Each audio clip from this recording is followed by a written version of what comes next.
Hey everyone, welcome back to Stories Diary. I am so glad you are here because today we are diving into a topic that can make or break your express entry journey to Canada.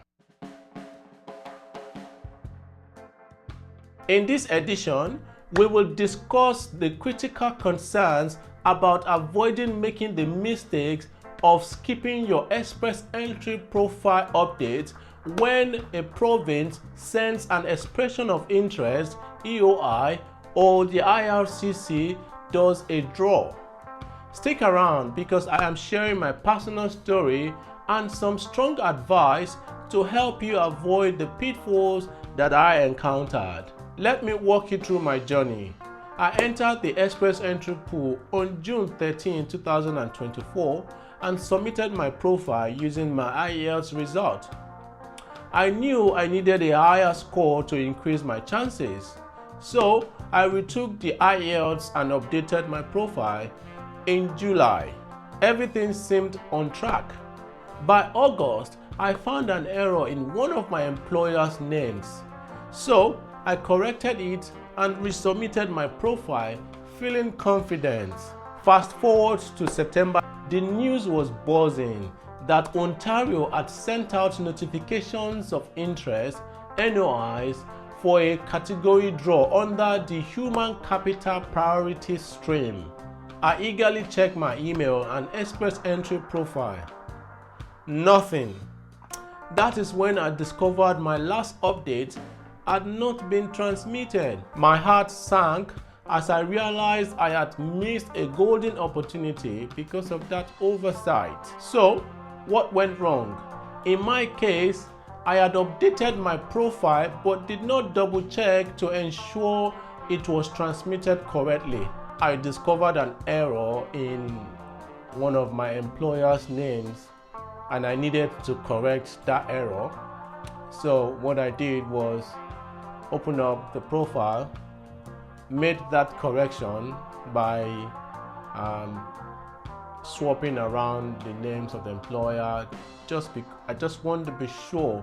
I want to make sure that not when I got nominated and then there will now be disparity in the names of that of my employer on my profile and the name that would be on the letter of introduction from the employer.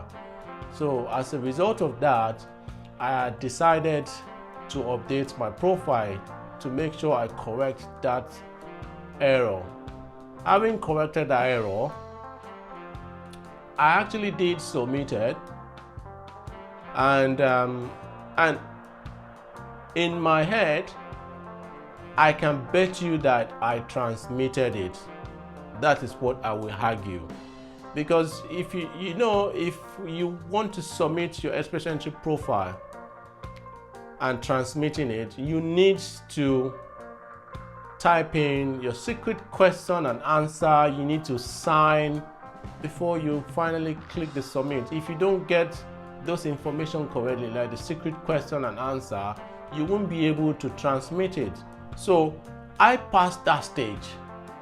I am sure I did pass that stage, and I went to sleep thinking everything was fine.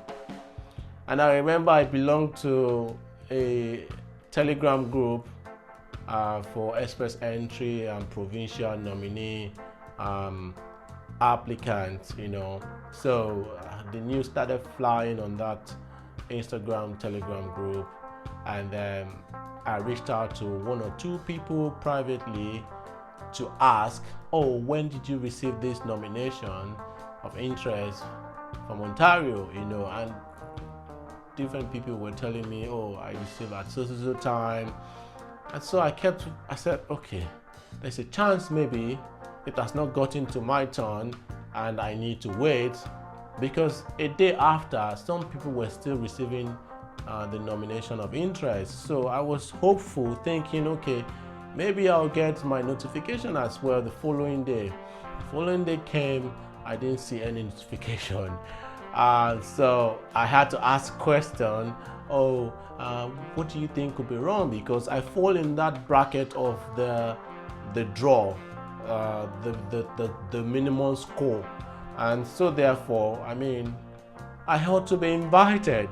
And so I now asked one of the lady, I said, could this be one of the reasons why I didn't get nominated? So when I logged back into my profile, I saw that that particular space was showing that the profile had not been transmitted, meaning the express entry pool would not have my updated profile. I mean, if there's anyone watching think otherwise, please by all means drop in the comments your opinion, and we can debate on it. But this was my experience, and that was the lesson I learned in a hard way. It was a small but crucial steps that can lead to a major consequences if overlooked. Here are some strong tips for all express entry candidates to avoid the mistakes I made. 1. Double check every update. After updating your profile, ensure it is transmitted successfully. Maintain an updated email address. Important notifications will come through email. Stay informed. Keep track of potential draws and category-based selections. Use reminders. Set alerts to review your profile regularly. Don't procrastinate. Timely updates can be the difference between getting an invitation and missing out. Missing an opportunity can be heartbreaking, but we learn from our mistakes, right? I hope my story helps you avoid similar pitfalls. If you found this content helpful, please give it a thumbs up, subscribe to Stories Diary, and share it with someone who might benefit. Let's help each other navigate the express entry process successfully. Thanks for watching. Until I see you next time, I am your host, Samuel Agbaje.